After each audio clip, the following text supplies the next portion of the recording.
Bienvenue sur Africa 24 dans cette nouvelle édition du QG Week-end. Au sommaire de l'actualité, le haut-commissaire des Nations Unies aux droits de l'homme est en visite au Cameroun.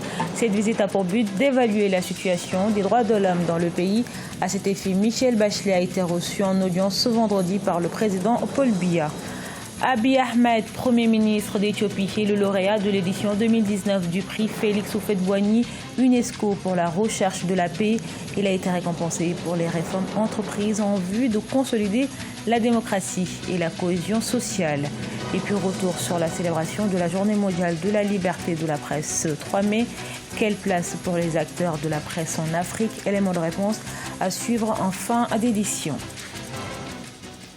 Mais tout d'abord, à Madagascar, la société civile réclame l'adoption rapide d'une loi anticorruption. Si elle est adoptée, cette législation permettra de confisquer les avoirs mal acquis, une mesure primordiale dans la lutte contre la corruption selon la société civile.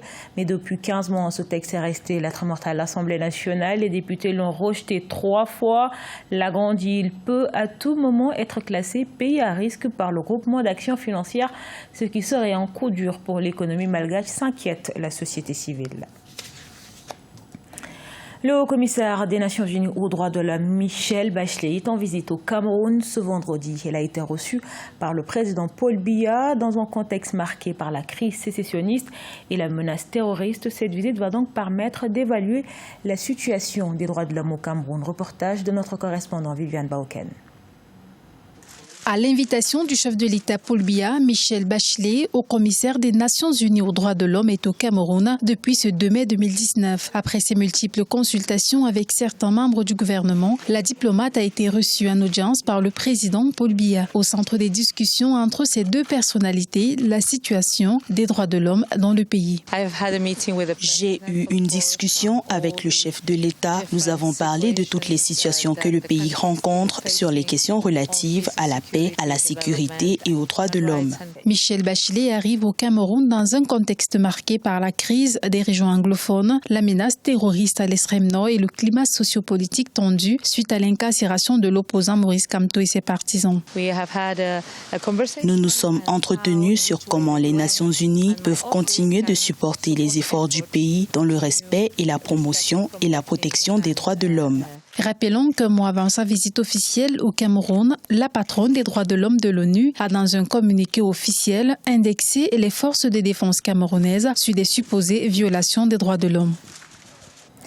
L'Éthiopie est un pays en plein changement sur de nombreux plans depuis l'arrivée d'Abiy Ahmed au pouvoir en avril 2018. Le Premier ministre est d'ailleurs lauréat de l'édition 2019 du prix Félix Houphouët-Boigny UNESCO pour la recherche de la paix.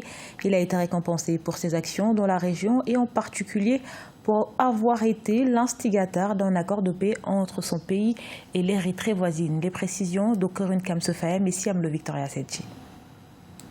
Le Premier ministre éthiopien Abiy Ahmed, désigné lauréat 2019 du prix Félix Houphouët-Boigny UNESCO. Une distinction qui salue son engagement en faveur de la paix, spécifiquement la réconciliation historique entre son pays et le voisin érythréen. Réconciliation actée par des accords signés entre juillet et septembre 2018, mettant ainsi fin à un conflit frontalier qui a fait 80 000 morts entre 1998 et 2000. Elle a posé des actions concrètes. La reprise des vols d'Éthiopie et là vers Asmara, l'ouverture de la frontière et le fait que l'Éthiopie accueille quand même des milliers de réfugiés érythréens depuis des années et qu'il a contribué à l'amélioration des conditions de ces réfugiés-là. Au plan interne, Abiy Ahmed, arrivé au pouvoir en avril 2017, s'est activé pour éviter l'éclatement d'une Éthiopie en proie au clivage et affrontements ethniques. Plusieurs accords seront signés entre le gouvernement et des groupes armés rebelles.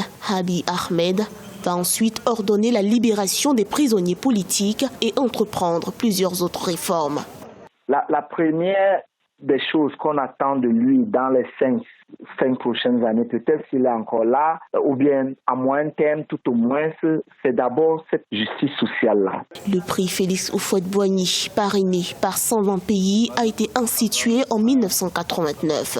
Il se propose d'honorer les personnes vivantes, institutions ou organismes publics ou privés en activité, lesquels ont contribué significativement à la promotion, la recherche, la sauvegarde ou le maintien de la paix, prôné par la Charte des Nations Unies et de l'acte constitutif de l'UNESCO. Nommé le 22 avril dernier, le Premier ministre malien Boubou Cissé veut pour son futur gouvernement des âmes et femmes de tous les bords sociopolitiques. Après plusieurs jours de consultation, un accord a été trouvé entre toute la classe politique malienne et des groupes armés. Cet accord de 5 chapitres permettra la formation très prochainement d'un gouvernement. Reportage à Bamako de notre correspondant Mokhtar Bari. Depuis sa nomination, le nouveau Premier ministre Boubou Cissé multiplie les consultations en vue de la formation d'un gouvernement d'ouverture. Opposition, majorité, société civile ou groupes armés ont émis des avis sur l'idée d'un gouvernement à même de sortir le Mali de la situation actuelle, traduite par des attaques terroristes et conflits communautaires. Un accord a été signé par certains partis de l'opposition et de la majorité pour la formation du gouvernement. Lorsque le président de la République m'a accordé sa confiance, il a insisté sur la concertation, sur le dialogue et surtout sur l'écoute de toutes les sensibilités politiques. J'ai voulu aller vers tous, mais je ne suis pas encore parvenu. C'est un accord de 5 chapitres qui place le Mali au cœur des préoccupations des 15 signataires. Tout en s'engageant à soutenir les efforts de la mise en œuvre des accords d'Alger, les parties signataires du présent accord, dans l'intérêt de la stabilité nationale, conviennent de la tenue d'un dialogue politique inclusif. Les pays vivent souvent des convulsions fortes. Mais les hommes et les femmes de ce pays-là doivent avoir les ressources pour faire face. Ce n'est plus une question d'individu. C'est le Mali qui est en cause. L'éternel Mali, notre Mali. Cet accord d'une durée d'1 année sera revu à la date de la signature. Notons que le parti du chef de file de l'opposition, qui était annoncé favorable, a finalement décliné l'offre. C'est une bonne nouvelle pour la République du Congo. Le pays annonce avoir trouvé l'accord de restructuration de sa dette après 2 années de négociations entre les autorités congolaises et chinoises. L'accord a été conclu le 29 avril dernier à Pékin. Il permettra le rééchelonnement des quelques 3,15 milliards de dollars de cette dette congolaise détenue par la Chine. Le texte doit être prochainement approuvé par le Parlement congolais avant d'entamer les négociations de l'aide que le Fonds monétaire international pourrait apporter à la République du Congo. Dans le reste de l'actualité, le 3 mai est célébrée la Journée mondiale de la liberté de la presse, une liberté fondamentale de plus en plus remise en cause un peu partout dans le monde. Le continent n'est pas en reste. Quelle place pour les acteurs de la presse en Afrique? Élément de réponse avec Siam Le Victoria Sedji.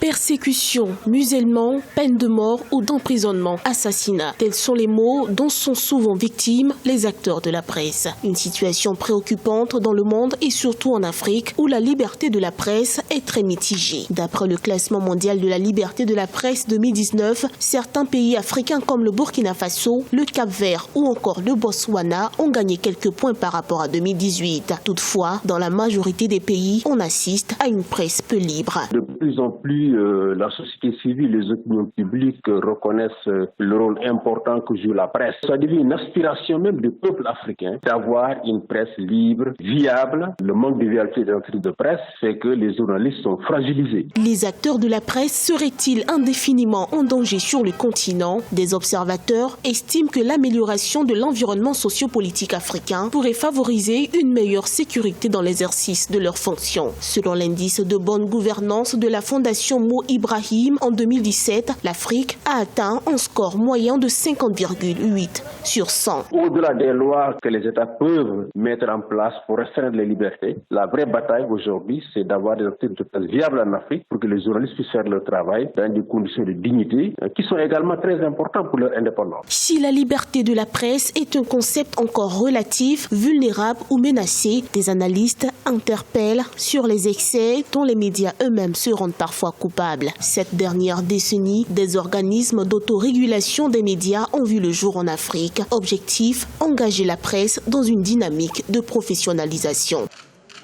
Ce journal a été réalisé par l'ensemble de la rédaction. Merci pour votre fidélité. Retrouvez dans un instant une nouvelle édition de l'actualité sur Africa 24.